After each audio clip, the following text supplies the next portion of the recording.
If you've been scrolling through endless synth videos, reading spec sheets, and still feel stuck wondering whether a 76-note keyboard is worth the desk space, you're not alone. The hesitation usually comes from two places. Will this actually give me the sounds I need for my gigs? And am I overpaying for a machine that sounds great in the ad but falls flat in real life?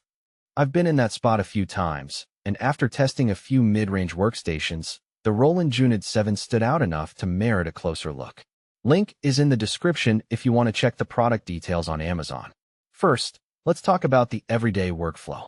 I set the JUNO 7 up in a modest home studio, plugging it into my laptop via the USB-C audio/MIDI port, and also routing the stereo line out to my monitor speakers for a quick mix.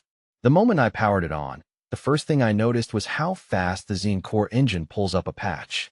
Within a couple of seconds, I was browsing through the 3,800 onboard sounds, everything from classic analog pads to modern FM bells, without having to scroll through endless menus. That instant access is a huge time saver when you're juggling a deadline or trying to nail a live set on short notice. One of the biggest concerns for gigging musicians is whether a keyboard can hold its own on stage.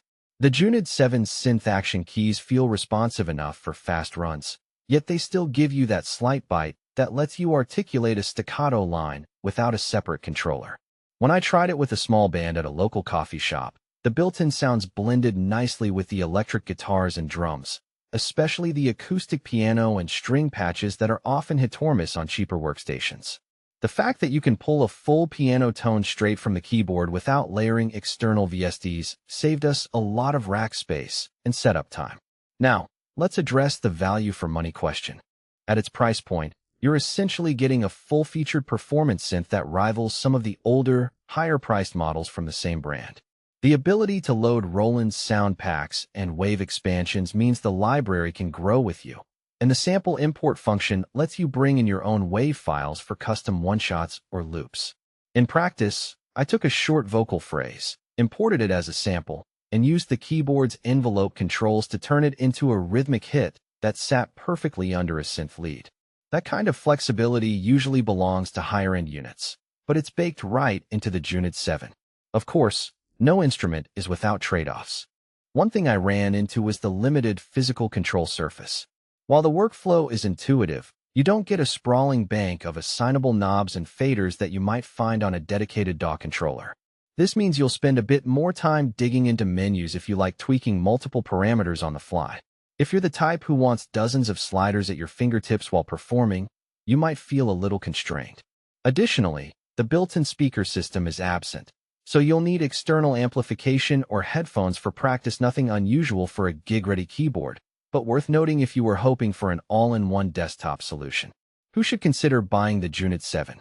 If you're a gigging keyboardist who needs a reliable, plug-and-play sound source that can cover piano, strings, synth leads, and even some drum kits without external gear, this is a solid candidate. It also works well for bedroom producers who want a sizable sound palette and the ability to import custom samples without buying a separate sampler.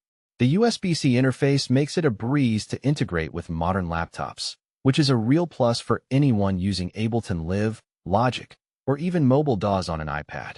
On the other hand, if you're primarily after a deep, hands-on sound design experience with a massive array of knobs, faders, and assignable modulation wheels, you might find the JUNO 7 a bit restrictive. Likewise, if you're looking for a synth that doubles as a dedicated workstation with built-in sequencing and extensive arpeggiator options, you'll need to look elsewhere.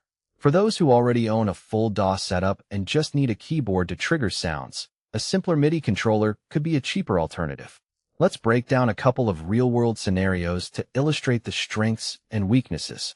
Imagine you're rehearsing a folk rock trio, and the guitarist wants a lush string pad under the chorus. With the JUNO 7, you can pull up a high-quality orchestral string patch, adjust the release to let the notes fade naturally, and you're ready to go in under a minute. No external rack needed. In contrast, if you're trying to layer multiple evolving textures for an ambient track and want to modulate filter cutoff, LFO rate, and resonance simultaneously, you'll have to dive into the menu hierarchy because there aren't dedicated hardware knobs for each parameter. That workflow can feel slower compared to a synth with a more extensive tactile surface. Another practical consideration is the learning curve for new